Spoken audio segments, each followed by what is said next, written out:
بھی آیا اور اس کے بعد جو پی ٹی آئی کی جو ڈیفنکٹ لیڈرشپ ہے، خود ساختہ جو قیادت ہے، ان کے بھی حوالے کیا گیا، اور پھر 14 نومبر کو اس پہ ان معاملات پہ تفصیلی بحث آج ہم نے کوشش کی، اور ہم نے الیکشن کمیشن کے سامنے یہ تحریری طور پہ بھی رکھا ہے کہ جیسا کہ آج الیکشن کمیشن کے ایک معزز ممبر صاحب نے اس بات کی نشاندہی بھی کی کہ 5 سال کا عرصہ گزر چکا ہے، پاکستان تحریک انصاف نے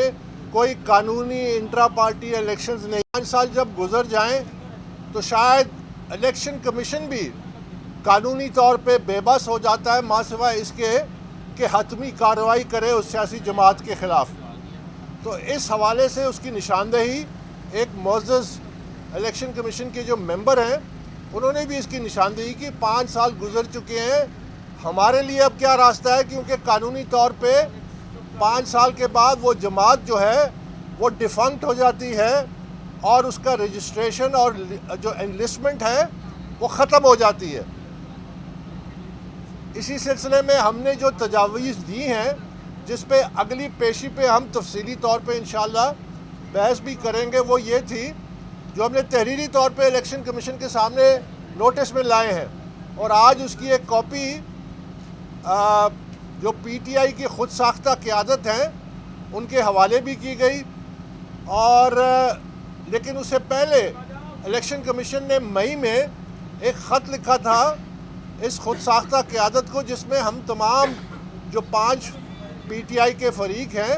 ان کی جو درخواستیں ہیں وہ ان کو آلریڈی جا چکی ہیں. لیکن پی ٹی آئی کے یہ جو خود ساختہ لوگ ہیں، یہ جو جس راستے پہ چلے ہیں، یہ میں آپ کے سامنے کہنا چاہتا ہوں کہ پاکستان تحریک انصاف پہ یہ جو وکلا کا لاہوری گروپ ہے جس کا قبضہ ہے، یہ پاکستان تحریک انصاف کو مزید ڈبوئیں گے. یہ پاکستان تحریک انصاف کو ڈبونے کے خالق ہیں. ہم نے الیکشن کمیشن آف پاکستان کے سامنے یہ لکھ کے تجویز دی ہے کہ فروری 8 جو قومی الیکشن تھے اس میں ایک تعطل تھا.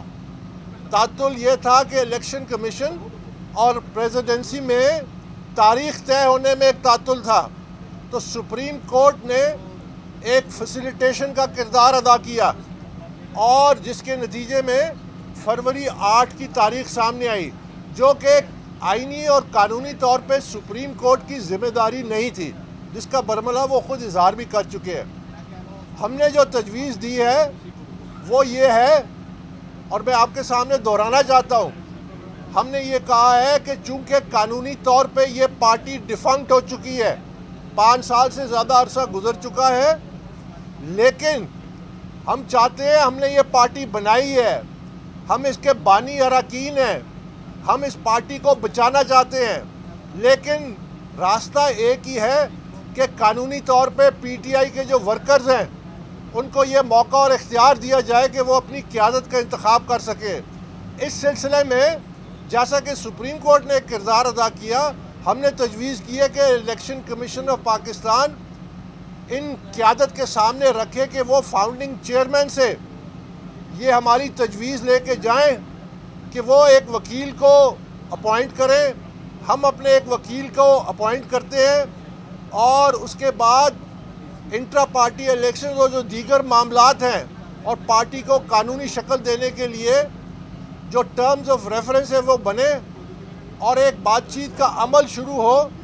جس میں الیکشن کمیشن کو بھی ان پکچر رکھا جائے،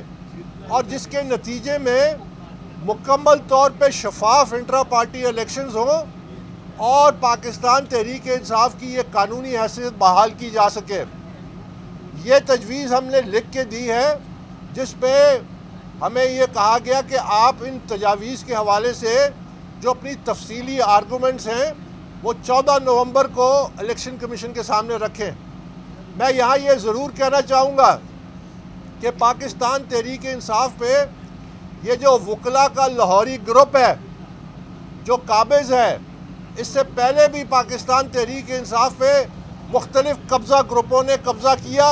اور پارٹی کو اس نہج تک لے کے آئے.